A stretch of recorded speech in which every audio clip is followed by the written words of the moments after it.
네, 안녕하세요. 반갑습니다. 네,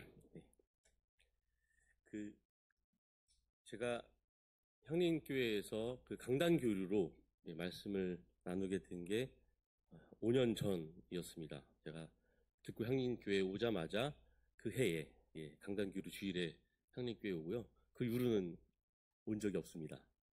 그래도 저를 자주 이렇게 보신 분들도 계실 텐데, 놀라셨을 거라고 생각이 듭니다. 5년 동안 코로나 때문에 약 3년가량 강단 교류가 진행이 되지 않아서요.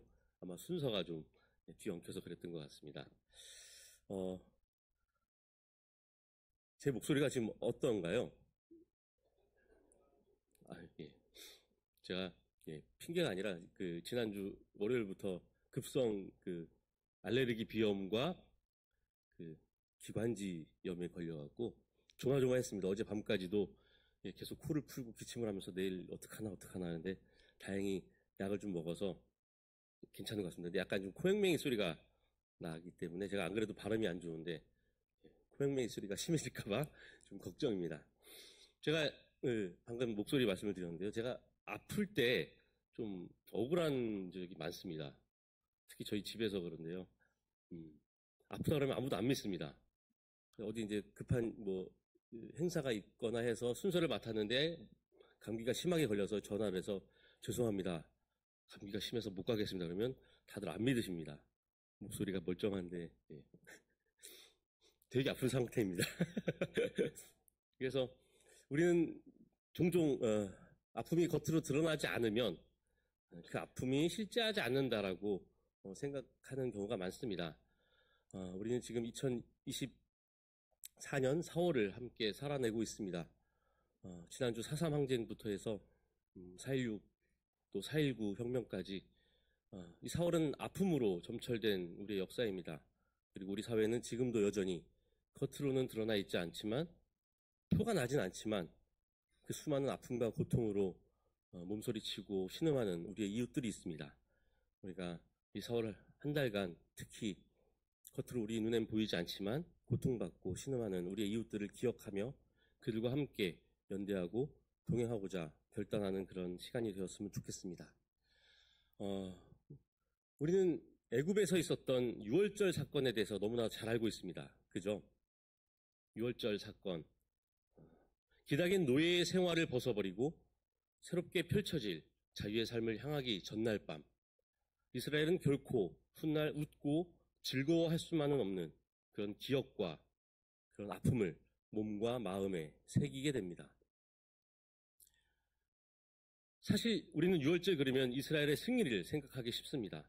하지만 유월절은 이스라엘의 승리보다는 애굽의 아픔을 더 떠올리는 것이 마땅하지 않을까 생각이 듭니다. 이스라엘은 애굽 사람들의 피와 눈물로 얼룩진 그 비극의 밤을 등에 지고 광야로 나갔기 때문입니다. 애굽 사람들은 온갖 자연재해도 모자라서 가장 소중한 자녀의 갑작스러운 죽음을 눈앞에서 무기력하게 바라볼 수밖에 없었습니다. 모든 처음 난 것들의 죽음, 제 아무리 야훼 하나님의 심판이라고 할지라도 그것은 너무나도 가혹하고 잔인한 형벌이었습니다. 한 민족의 자유를 위해 그 대가로 또 다른 민족을 학살하는 것이 과연 하나님의 공의인가? 그런 의구심을 가질 수밖에 없는 그런 잔인한 사건임은 너무나도 분명해 보입니다. 아무리 수천 년 전에 먼 과거 또 수백 킬로 떨어진 곳에서 벌어진 일이라고 하더라도 그저 성서 이야기로만 받아들이기에는 사실 너무나도 충격적인 일이 아닐 수 없습니다. 이처럼 이스라엘은 자신들이 누릴 자유의 대가로 너무나도 큰 삶의 무게를 짊어지게 되었습니다. 유월절, 그것은 단순히 재앙이 우리를 무사히 지나갔구나 하는 안도와 기쁨의 절기가 아닙니다. 또는 승리를 확신하는 그런 승리를 기억하는 절기 또한 아닙니다. 유월절은 우리로 인해 다른 누군가가 희생을 치를 수밖에 없었다는 사실을 뼈저리게 기억하고 마음에 새기는 그런 절기입니다. 각 가문마다 한 마리의 일년된 어린 양이나 염소를 잡아 그 피는 재난을 피할 표식으로 문설주에 바릅니다. 그리고 고기는 머리와 내장 할 것 없이 모두 불에 구워서 쓴 풀과 누룩을 넣지 않은 빵, 거칠고 딱딱한 그 무교병과 함께 밤새 복장을 완전히 갖추고 뼈만 남기고 모두 먹어 치워야 합니다. 이스라엘은 주변에 들리는 애굽 사람들의 비명과 절규를 들으면서 밤새 마르고 거친 음식을 꾸역꾸역 삼켜야 했던 것입니다. 이것은 애굽 사람들의 고통과 슬픔을 함께 삼키는 그런 행위입니다. 비록 저 애굽 사람들의 완악함에 대한 대가라고는 하지만 이스라엘은 자신들이 존속하는 동안 언제까지고 저 애굽 사람들의 희생을 기억해야 했던 것입니다. 이는 이스라엘의 해방, 그 대가로 치른 생명의 희생을 결코 잊어서는 안 된다는 야훼 하나님의 명령이기도 합니다. 매년 가장 아끼는 양과 염소를 희생제물로 잡아먹으면서 그 맛을 느끼지 말고 오히려 그 희생제물의 희생의 아픔을 느끼고 기억하라는 것입니다. 삶의 희열 대신 누군가가 당한 삶의 희생을 영원히 잊지 말라는 그런 명령 말입니다. 그리고 그 기억을 자양분 삼아 야훼와 맺은 약속을 실천하며 살도록 한 것이 바로 유월절의 정신입니다. 그래서 언젠가 민족과 국가를 형성하고 힘과 권력을 움켜쥐게 될 때 자신들이 노예였다는 사실, 그리고 애굽인들의 희생을 대가로 자유인이 되었다는 사실을 늘 상기하고 애굽이 저질렀던 그 잘못을 반복하지 않도록 하기 위해서 보내는 절기가 바로 유월절입니다. 유월절 식사는 바로 이런 기억과 약속의 끊임없는 되새김질입니다. 그리고 예수는 자신의 운명을 직감한 날 저녁 제자들과 함께 유월절 식사를 합니다. 예수는 제자들에게 유월절 식사 준비를 부탁합니다. 미리 준비해 놓은 다락방에 유월절 음식을 준비하고 시간이 되자 예수와 제자들은 함께 자리에 둘러앉습니다. 그런데 오늘 함께 읽은 누가복음은 다른 복음서들과 달리 조금 다른 내용을 전해주고 있습니다. 예수께서는 자리에 앉자마자 제자들에게 말합니다. 내가 고난을 당하기 전에 너희와 함께 이 유월절 음식을 먹기를 참으로 간절히 바랐다. 예수의 이 발언은 오직 누가복음에만 기록되어 있습니다. 마태복음과 마가복음에서는 예수는 제자 중 한 사람이 자신을 배신할 것이라는 말을 가장 먼저 꺼냅니다. 그런데 누가복음에서는 그 말 대신 이 유월절 식사를 예수가 간절히 바랐다라는 말을 가장 먼저 기록하고 있습니다. 그래서 저는 이 유월절 식사 장면에 있어서만큼은 마태, 마가복음에서보다 누가복음에서 묘사하고 있는 이 예수의 모습이 더 눈길을 끌게 합니다. 예수는 자신이 희생당할 것을 직감하고 있었습니다. 그리고 아마도 자신이 마지막 희생물이 되기를 바랐는지도 모릅니다. 자신의 죽음 이후로는 그 누구도 다른 사람을 대신해서 희생되지 않는 그런 세상이 오기를 예수는 간절히 바랐는지도 모릅니다. 그래서 이렇게 말합니다. 내가 너희에게 말한다. 유월절이 하나님 나라에서 이루어질 때까지 나는 다시는 유월절 음식을 먹지 않을 것이다. 예수의 이 말은 도대체 무슨 말일까요? 무슨 의미일까요? 간혹 예수께서 다시 오실 때 그제서야 유월절 식사를 함께 하겠다라는 그런 부활 이후 하나님의 심판에 대한 이야기인 것처럼 들리기도 합니다. 하지만 저는 조금 다르게 해석해 보고자 합니다. 우선 우리말 성서에서 유월절이 하나님 나라에서 이루어질 때까지라고 기록된 부분은 원문을 살펴보면 사실 유월절 식사가 하나님 나라에서 이루어질 때까지라고 번역되어 있는 것이 맞습니다. 다시 말해 여기서는 유월절이라는 절기보다 유월절 식사라고 하는 그 행위에 더 초점이 맞춰진 것이라고 할 수 있습니다. 본래 누군가가 우리를 대신해서 희생함으로써 우리에게 재앙이 닥치지 않고 지나갔다라는 사실을 기억하기 위해 이스라엘이 지속해왔던 유월절 식사가 예수의 시대에 와서는 그저 명절 혹은 종교적 절기에 맞춰 그저 형식적으로 행하는 가족 식사 그 이상, 그 이하도 아니었던 것입니다. 아니, 이스라엘에게 저 유월절 식사는 이제 자신의 안위를 위해서 계속해서 다른 희생 제물이 필요하다는 그런 욕망을 관습적으로 표출하는 것인지도 모릅니다. 그래서 대제사장들과 바리새인들은 결국 유월절에 맞춰 예수를 이스라엘을 위한 희생 제물로 선택했던 것은 아닐까요? 이제 예수는 스스로가 유월절 희생 제물이 되기에 앞서 자신을 따르던 제자들과 함께 마지막 유월절 식사를 너무나도 간절히 하고 싶었습니다. 예수는 제자들만이라도 이 이스라엘이 메인 저 유월절의 굴레에서 벗어나기를 바랐는지도 모릅니다. 그래서 그는 제자들에게 오늘 이 마지막 식사를 끝으로 현재와 같이 제의적 상징에 그친 그런 관습적인 유월절 식사가 계속되는 한 다시는 그것을 먹지 않을 것이라고 말한 것입니다. 그리고 제자들에게도 먹지 말라고 당부한 것일지도 모릅니다. 그 유월절 사건에 대한 온전한 기억이 야훼와 맺은 약속을 통해 온전히 실현되기 전까지는 유월절 음식을 결코 먹지 않을 것이라고 말하는 것입니다. 유월절 식사가 하나님 통치 가운데 완성된다는 것이 바로 이런 의미일 것입니다.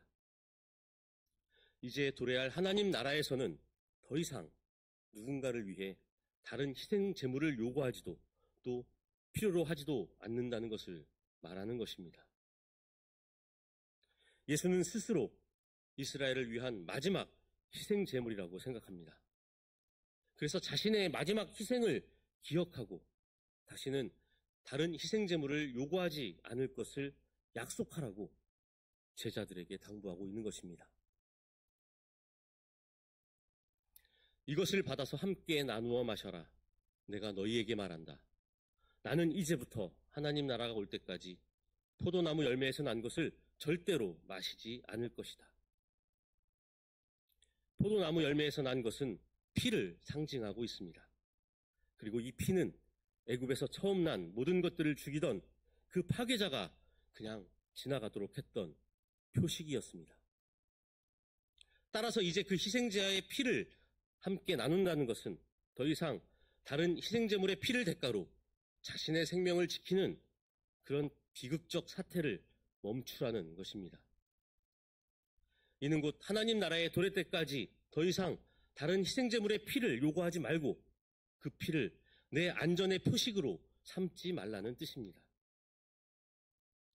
예수께서는 제자들에게 이 유월절 식사를 나누면서 여전히 다른 희생제물을 요구하는 저 예루살렘 성전 체제의 제의 종교와 그 전통을 거부하고 또 부정하고 있는 것입니다. 또 이렇게 말씀하십니다. 예수께서는 또 빵을 들어서 감사를 드리신 다음에 떼어서 그들에게 주시고 말씀하셨다. 이것은 너희를 위하여 주는 내 몸이다. 이것을 행하여 나를 기억하여라.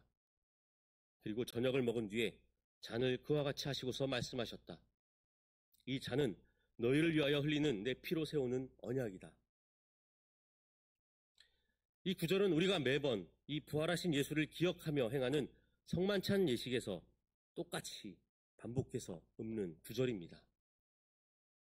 하지만 오늘은 이 구절이 예전과는 조금 다르게 다가옵니다. 오늘 우리는 10년 전 일어났던 4.16 세월호 참사를 함께 기억하고자 모였습니다. 우리는 지난 10년간 그 참사의 진상이 규명되고 그 죽음의 원인이 밝혀지기를 염원했습니다. 또한 그 억울한 죽음에 책임을 져야 하는 자들이 응당 처벌을 받아야 한다고 요구했습니다. 하지만 지금도 여전히 제대로 밝혀진 것은 하나 없고 참사의 책임자들이 쏙쏙 사면받아 출소하는 그 기가 막힌 모습을 우리는 무력하게 바라보아야만 했습니다. 사랑하는 교우 여러분, 우리는 지난 10년 동안 이 세월호의 죽음을 어떻게 기억해 왔습니까? 우리는 지난 10년 동안 이 세월호 죽음 앞에서 어떤 약속들을 해왔습니까? 어쩌면 우리 모두 그 억울한 희생을 대가로 무언가를 바라거나 혹은 피하고 싶었던 것은 아니었을까요? 어떤 이는 그 대가로 더 안전한 사회를 바라고 또 어떤 이는 그 대가로 더 민주적인 정부를 바랐던 것은 아니었을까요? 혹여 그 죽음을 계기로 무언가가 해결되고 또 내가 이루고자 했던 열망이 이루어지는 희망을 우리는 생각해왔던 것이 아닐까요? 그리고 이를 위해서 나도 모르게 그럴듯한 6월절 식사를 준비하며 기대하고 있었던 것은 아니었을까요? 예수께서는 분명히 말씀하십니다. 이 빵은 너희를 위하여 주는 내 몸이다. 이것을 행하여 나를 기억하라. 이 잔은 너희를 위하여 흘리는 내 피로 세우는 언약이다. 이제 나의 희생을 마지막으로 내가 어떻게 희생되었는지를 기억하십시오. 이제 내가 흘린 이 억울한 피를 마지막으로 다시는 이런 희생이 반복되지 않도록 싸우겠다고 약속하십시오. 예수께서는 지금도 우리에게 이렇게 말씀하고 있는 것은 아닐까요? 사실 이 성만찬 구절은 예수의 죽음 이후 그 죽음을 기억하며 그 부활에 동참할 것을 약속한 초대교회 공동체가 고백한 신앙의 내용이라고 할 수 있습니다. 그리고 교회는 지금도 이 신앙 고백 위에서 그리스도의 다시 오심을 기다리고 있습니다. 하지만 지금의 교회가 그리스도인인 우리가 정말 그 기억을 간직하고 있으며 또 그 약속을 온전히 실천하고 있습니까? 사랑하는 교우 여러분, 이제 우리는 빵을 떼며 계속해서 되새깁시다. 결코 그 희생을 잊지 않고 언제까지고 기억할 것이라고.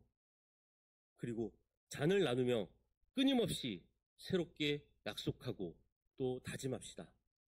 그 누구도 희생대물이 더 이상 되지 않도록 그런 세상이 올 때까지 그리스도를 향한 우리의 신앙으로 함께 싸우겠노라고 우리 계속 기억하고 약속합시다.